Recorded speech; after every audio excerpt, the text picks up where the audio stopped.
पहा नवीन एपिसोड्स एकदम ऍड फ्री।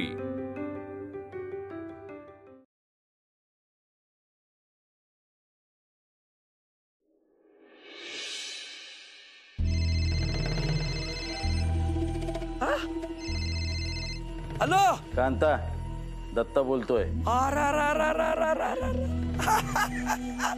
साक्षात दत्तगुरु। नमस्कार नमस्कार। बोला। हे गपे, रावसाहेबांचा जावई बोलतोय। अहो बोला ना, तोच तो खतरनाक माणूस, माहितीये मला। बोला। काय नाही कांता, तुझ्याकडे एक महत्वाचं काम होतं। काम असल्याशिवाय तुम्ही कसे फोन करणार? बोला बोला। आणि आता नीट ऐक। हा।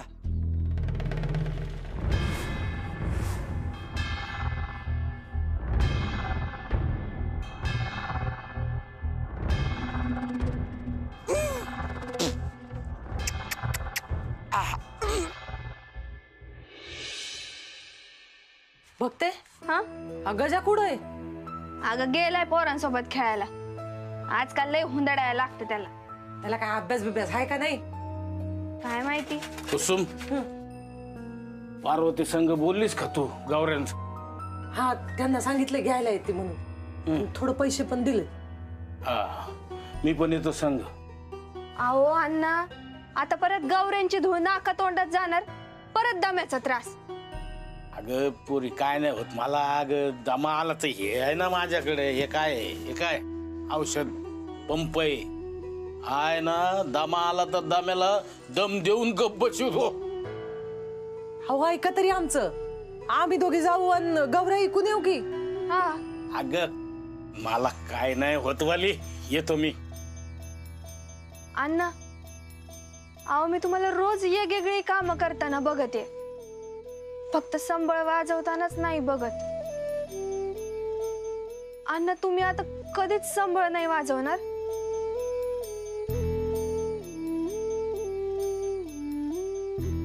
वाजवणार आहे तर नक्की वाजवणार मी।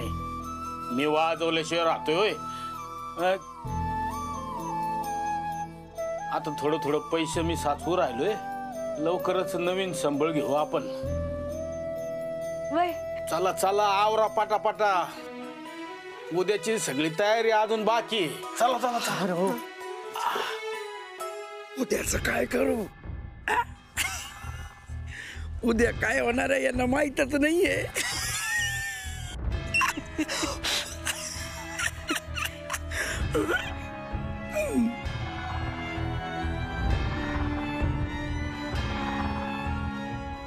उद्या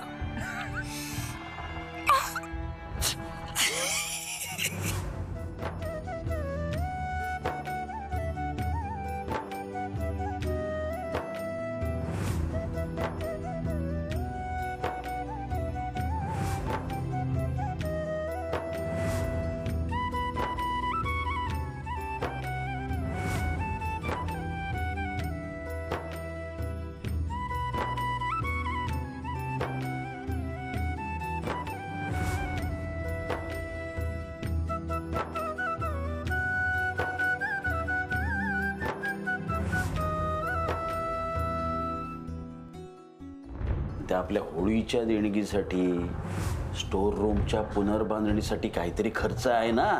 हो आहे ना, थोडाफार खर्च आहे। थोडाफार नाही, 11 लाखाचा आहे।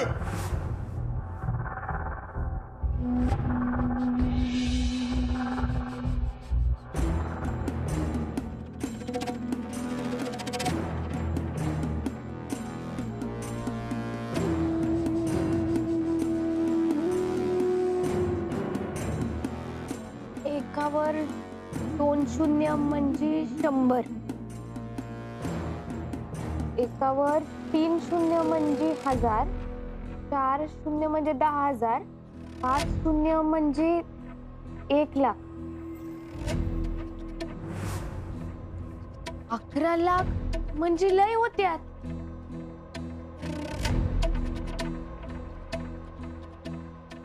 बँकेमध्ये चेक टाकल्यावर पैसे कसे मिळतात?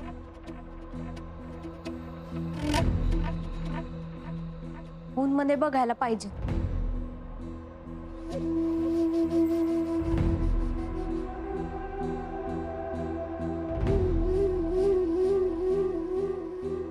हा एक बँकेचा चेक आहे. जसं आता मी इथे या बँकच्या चेकवर इथे पे म्हणून लिहिलेलं आहे, तर मी इथे कोणाला पे करणार आहे त्याचं नाव लिहिलेलं असतं. त्यानंतर तिथे पुढे खाली रुपीजमध्ये लिहिलेलं असतं, तर तिथे अक्षरांमध्ये तिथे ती अमाऊंट लिहायची असते. जसं की मी इथे लिहिलेले आहे 1 लाख रुपये, तर मी तिथे 1 लाख रुपयानंतर फक्त हा शब्द फार महत्वाचा आहे. त्यानंतर बाजूला तिथे 1 लाख रुपये हे आकड्यांमध्ये लिहायचे आणि त्यानंतर त्याला स्लॅश करून तिथे सोडायचं. त्यानंतर तुम्ही चेकवर ज्या प्रकारे सही केलेली असते ती तशीच सही असली पाहिजे, नाहीतर हा चेक बँकेत वठत नाही. इथे चेकवर वरती 2 क्रॉस लाईन मारायच्या. अशा लाईन मारल्या की याला म्हणतात अकाउंट क्रॉस चेकिंग पे. जर या लाईन्स नसतील तर या लाईन्सचं महत्व असं आहे की जर हा चेक कोणा दुसऱ्याच्या हातात लागला तर कोणीही माणूस जाऊन त्या बँकेतून ह्या अमाऊंट पूर्णपणे काढू शकतो. त्यासाठी या 2 क्रॉस लाईन महत्वाची. तर हा आहे एक चेक. म्हणजे दत्ता मामा दादांचे 11 लाख रुपये चोरतेत. हे तर चुकीचं आहे. नाही, काहीतरी करायला पाहिजे. हे सगळं कसं थांबवणार? विषय नाजूक नात्यांचा आहे. काय करायचं? काहीतरी करायलाच पाहिजे.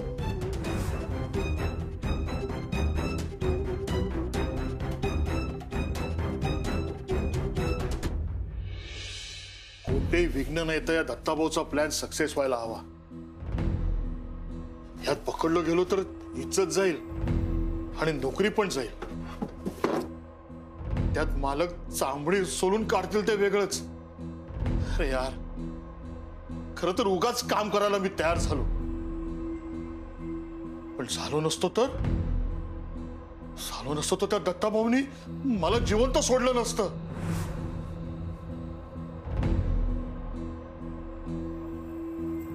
हे देवा परमेश्वरा, सोडव रे बाबा, इथून लवकरात लवकर सोडव. बापरे, मला तर आता तुझी इच्छा जायला लागली. चला हा?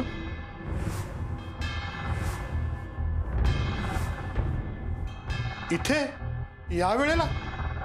हो, तुमच्याकडून थोडी माहिती घ्यायची होती म्हणून आले. मला सांगा, 1वर 5 शून्य म्हणजे 1 लाख ना? हो बरोबर. मग तो 10 लाखाचा कागद जो होता. कागद?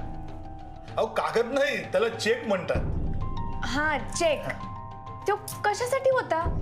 कशासाठी म्हणजे ते आपण होळीला दान धर्म करतो ना, त्यासाठी पैसे काढायचे होते, त्याचा होता. आणि 11वर 5 शून्य म्हणजे 11 लाख ना? अरे, ही जाऊन लगेच अभ्यास पण करून आली. हो, सांगा ना. हो, ते आपल्या स्टोर हाऊसचं दुरुस्ती आणि बांधकाम करायचं आहे ना, त्यासाठी होता तो. पण नाही, मी व्हिडिओ बघितला. 11 लाख लय जास्त असते. म्हणजे 11 लाखात वर खाली 4 खोल्यांचं घर बांधून होतंय. तुम्ही दुरुस्ती बांधकामासाठी दादांना माहित आहे का? काय की त्यात 11 लाखाचा चेक होता? माहितीये का? म्हणजे मी दादांना विचारल्याशिवाय कुठलाही चेक नाही काढत. आणि हे बघा, तुम्हाला ही पैशाची गणित नाही कळणार, ते अकाउंट असतं. हा, तुम्हाला नाही कळणार ते. पैशाची गणित वेगळी असू द्या, पण आकडं वेगळं नको यायला. मुक्ता ताई, तुम्ही इथं बाय आणि या येळेला रामू काका, अहो मॅनेजर काकांना चहा पाण्याचं विचारायला आले होते. एवढ्या रात्रीपर्यंत काम करतात म्हणलं, थकत असतील म्हणून विचारावं. पण त्यांना निघायचंय वाटतं. हो, म्हणजे निघायचंच आहे. काय आहे ते तिथे वाट बघत असेल ना, खूप उशीर झालाय, त्यामुळे मी निघतो. हा, येतो. काका, सावकाश जा. आजपर्यंत ह्या घरासाठी एवढा इमानदारीनं काम करताय, तसंच करत राहा. हो. काय आहे, विश्वास जिंकायला लई वेळ लागतो. तोडायला 1 मिनिट पण नाही लागत.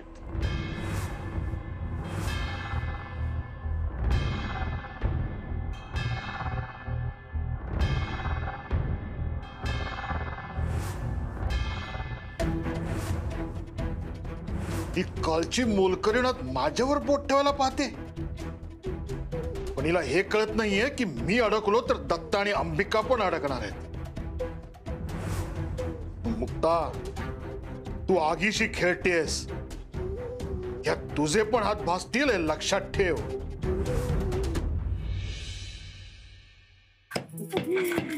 नाही पण होळीला खूप मजा असायची आपल्या इथे. 50-50 माणसं तरी असतील नाही सासूबाई? अगं नुसती 5-50 काय, आजूबाजूची वाडी वस्तीतली समधी 100-200 माणसं जमायची होळीला. आणि तेव्हा शेतातल्या जुन्या वाड्यावर तिथं होळी पेटायची. आणि जिथं होळी पेटायची त्यो होळीचा चौक म्हणून अजून बी ओळखतात. वरीसभरात वाळलेल्या फांद्या, नंतर तोडलेली लिंब, बाबळ समद असं अंगणात साठवून ठेवायचं.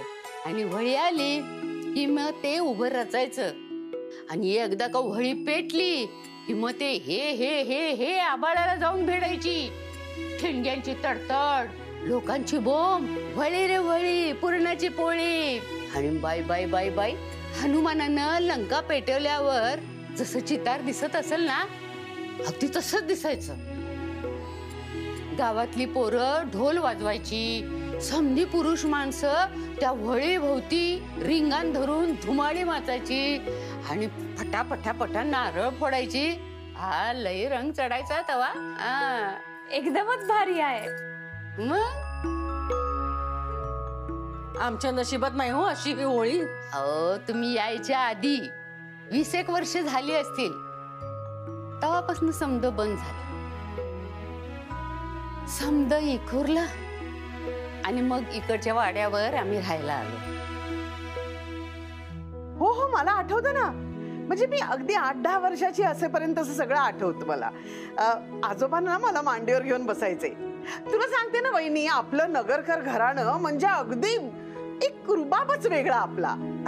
काय तो सणसूद, वा वा, आपल्या घरचे सणसूद म्हणजे अगदी बघण्यासारखे. मुक्ता, तुमच्याकडे कसं काय असतं ग? म्हणजे होळी तुमच्या घरची कशी काय साजरी करतात?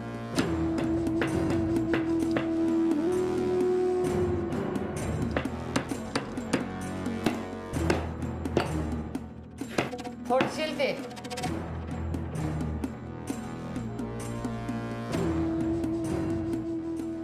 आमची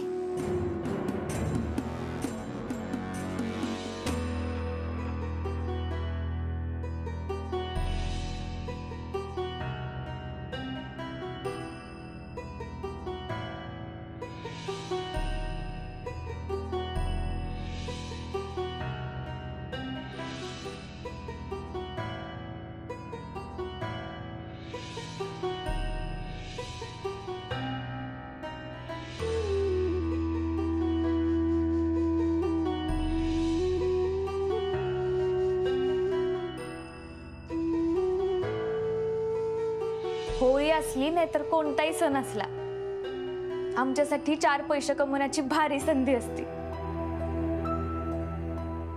आज पण मला माहित आहे, आई अण्णा कामच करत असणार. अरे अरे अरे अरे अरे अरे, म्हणजे काय, घरच्या बायका जेव्हा बाहेर कामाला जातात ना, तेव्हा घरची परिस्थिती किती हालाकीची आहे ना, हे लोकांना लगेच कळतं. अगं मी काही चुकीचं बोलते का? चुकीचं नाही बोलत आहे. मला पण मुक्ताची खूप दया येते. मी खरं सांगते तुला, आता ही आशाच बघ ना बिचारी, स्वतःचं घर सोडून दुसऱ्याच्या घरात म्हणजे आपल्या घरात मोलकरणीचं काम करते ग. कशासाठी? कारण ती गरीब आहे आणि पैसे कमवण्यासाठी तिची गरिबी लपवते का ती? नाही, हाय तर आहे गरीब. तसंच या मुक्ताचं. आता ही बिचारी मुक्ता आणि ही आशा, या दोघीत काही फरक आहे का? वंच तिच्या बाजूनेच बोलते मी. काय बोलते कळते का तुम्हाला? पण कळतंय ना, पण सत्य परिस्थिती किती म्हणजे किती भयान आहे सांगू वहिनी. म्हणजे मुक्ताचं कुटुंबच काय, पण आपण तिचं अख्खच्या अख्खं गाव दत्तक घेऊ शकतो. पण तरीही बिचारे तिचे आई वडील. आत्या, कष्टाची भाकर मान वर करून जगायला शिकवते. 2 वेळच्या भुकेसाठी इकडं तिकडे विचारत बसलो असतो ना, आम्ही मिंदे झालो असतो. आणि लाचारीचं जगणं आम्हाला काही मान्य नाही.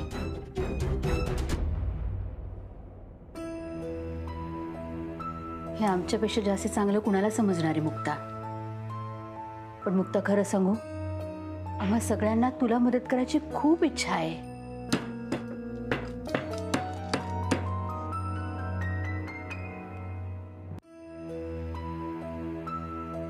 हो, पैशा पाण्याची मदत सोडून काही करा, तेवढं फक्त करू नका.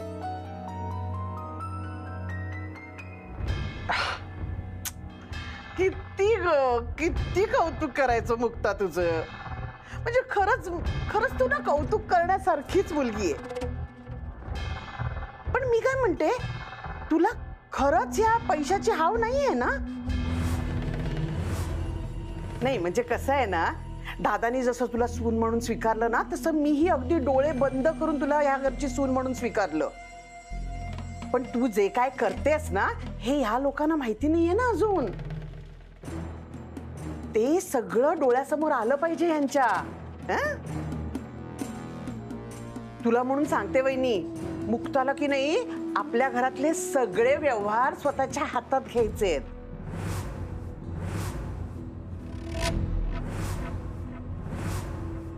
काय ग, सारड्यासारखी रंग बदलतीस? हा, आता कौतुक करतीस, लगेच अपमान करतीस.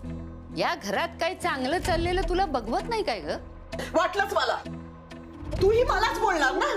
पण हिनी काय केलं माहितीये का तुम्हाला? काय केलं? आमचे हे काही चेक सही करायला म्हणून दादाकडे घेऊन गेले. तर ही दादाला सांगते, चेक नीट बघा आणि सही करा. आता ही सांगणार हे सगळं दादाला का? माझा नवरा चोर वाटतो तुला? वंच वंच काय वंच? आताही आली ना लग्न करून या घरात. हा, अगं सुरवंटाचं फुलपाखरू होतं, घार नाही. तू घार व्हायला जातेस का?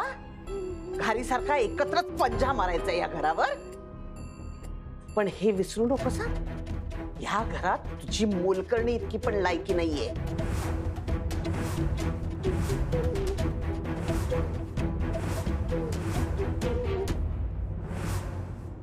वंच,